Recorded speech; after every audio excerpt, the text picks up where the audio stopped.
मैंने एक दो बार डॉक्टर को दिखाने की कोशिश की, लेकिन उल्टा रोकी ने मुझे ही डांट दिया। हमारी शादी को 2 साल हो गए थे। अब मुझे चिढ़ होने लगी थी। मेरे दिल में शक का वो पौधा अब पेड़ बन चुका था। मुझे लगा कि वह एक विलासी व्यक्ति है जिसने ये सब अपने लिए किया है। लेकिन मैं भूल गया था कि यातना जानलेवा होती है। जैसे दिन के बाद रात और रात के बाद दिन आता है, इसी तरह गुलजार की जिंदगी भी अंधेरे से भरी थी।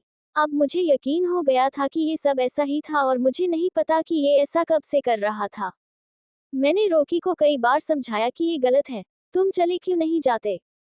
अल्लाह भी नाराज है। ऐसे किसी अजनबी को नग्न देखने से आंखों की रोशनी चली जाती है। लेकिन एक मेरे पति थे, जिनके सिर पर जू तक नहीं रेंगती थी। मेरी बहन की शादी को 1 महीना बाकी था। माँ ने मुझे घर पर बुलाया। मैंने सास से इजाजत ली और घर आ गई। अरसलान ने अपना व्यवसाय स्थापित कर लिया था। मैं उस पति के बारे में पूरी तरह से भूल गई जो घर के कामों में इतना व्यस्त रहता है। शादी में कुछ ही दिन बचे थे और तैयारियां अभी काफी लंबी थीं। मेरे पति ने भी शादी के हर फंक्शन में बढ़ चढ़ कर हिस्सा लिया और बड़े दामाद का फर्ज बखूबी निभाया। लेकिन मुझे क्या पता था कि कुछ देर बाद मेरा सिर झुकने वाला है, क्योंकि हर बार की तरह इस बार भी मेरे पति मेरी छोटी बहन और जीजाजी की सुहागरात देखने वहां पहुंच गए। वह अपने कमरे में छुप गया और सब कुछ देखने लगा। अगली सुबह छोटी बहन रोती हुई घर लौटी। उसे ऐसे देखकर हम सब चिंतित हो गए कि इसे क्या हो गया। पूछने पर उसने मुझे कुछ ऐसा बताया कि मैं शर्म से पानी पानी हो गया। हर कोई मुझे अजीब नजरों से देखने लगा। मैं अब गुलजार से थक चुका था। वे ऐसा कैसे कर सकते थे? तुमने मेरी बहन का घर क्यों उजाड़ा? मेरे दिल में एक तरफ बदले की आग थी और दूसरी तरफ अपने पति के लिए प्यार। इस बारे में सोचने के बाद मैं अरसलान से मिलने गया और उसे विश्वास में लेकर मामला तय किया और घर आ गया। मैंने अरसलान की बहन का मामला अपने भाई के साथ सुलझा लिया। मुझे इस तरह देखकर अम्मी अबू चिंतित हो गई, लेकिन मैंने उन्हें समझाया कि यह शादी अनिवार्य है। छोटी का घर बसाना है तो कुछ दिन बाद मैंने फारूक की शादी की तारीख तय की और फिर सगाई और शादी की बात की। हम जानते थे कि रूकी अब भी वैसा ही करेगा। हमारी सोच के अनुसार उसने वैसा ही किया जैसा हमने सोचा था। गुलनाज यानी मेरी भाभी को कमरे में लाया गया। अगली सुबह वह रोते हुए घर लौटी और हम सभी एक बार फिर चौंक गए। मैं चुपचाप कमरे में घुस गया और योजना की जांच सफल रही। फिर जैसे ही हमने अरसलान को देखा तो हमारी आंखें फटी की फटी रह गईं। ये कैसे हो सकता है? मैं जानता था कि वे दोनों दोस्त थे। अरसलान को भी राज पता था। उसने अपनी छोटी बहन से माफी भी मांगी। कुछ दिनों बाद वह अपने ससुराल लौट आई। मैके में सब कुछ ठीक था, लेकिन मुझे अभी भी एहसास हो रहा था। घर आने के बाद कुछ दिनों तक हमारे बीच कोई बातचीत नहीं हुई। मैंने रुकी से पूछा कि तुम ऐसा कैसे कर सकती हो? तुमने अब तक अपने आप को धोखा क्यों दिया? रोकी मेरी बात सुनकर हैरान हो गया, लेकिन जब मैंने उन्हें बताया कि मैं सब कुछ जानता हूं तो वे हैरान रह गए।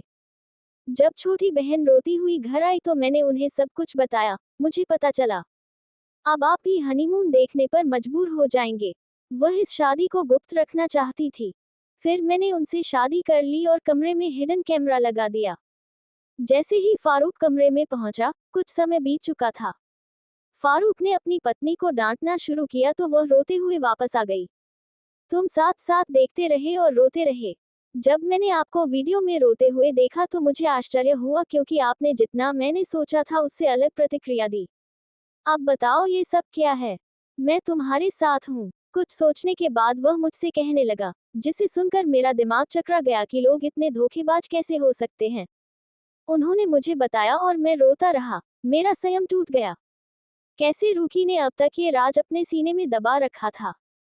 रोकी ने बताया कि उसकी पहले भी एक शादी हो चुकी है। उनसे मेरी दूसरी शादी है। उनकी पहली पत्नी का नाम नौशीन था, जिनसे वे बेहद प्यार करते हैं। लेकिन नौशीन ने उसे काठ का उल्लू समझ लिया और उसके दिल से खेलने लगी। पहली रात जब वह कमरे में बैठी तो उसने मेरे पति की मां को जान से मारने की धमकी दी, क्योंकि उस वक्त अम्मी को नौशीन पर पूरा भरोसा था। रूकी भी उसे चाहती थी तो उसने मौके का फायदा उठाया। वह हनीमून की रात थी। सारा धन लेकर भाग गए। तभी से मेरे पति मनोरोगी हो गए थे। उसका बहुत इलाज किया गया, लेकिन कोई फर्क नहीं पड़ा, इसलिए उसने थककर दूसरी शादी कर ली। शायद वह इस गम को भूल जाएगा, लेकिन अब उसे हर लड़की में नयापन नजर आ रहा था, इसलिए वे नजर रखते थे। वह नए जोड़े को देखता था लेकिन उनमें प्यार और विश्वास देखकर बहुत रोता था। किस्मत ने मेरे साथ ऐसा क्यों किया? जब कुछ नहीं हो पाता तो वे लड़कियों के पतियों को भड़काते थे। मुझे अपने पति से यह कहानी सुनकर बहुत दुख हुआ। मैंने अपने पति से वादा लिया कि अब वह किसी दुल्हन के कमरे में नहीं जाएंगे। मैं उनसे प्यार करूंगा और कभी निराश नहीं करूंगा। वह इसके लिए राजी हो गए और तब से हम अच्छी जिंदगी जी रहे हैं। ऐसे ही वीडियो देखने के लिए हमारे चैनल को लाइक एंड सब्सक्राइब करें। Thanks for watching.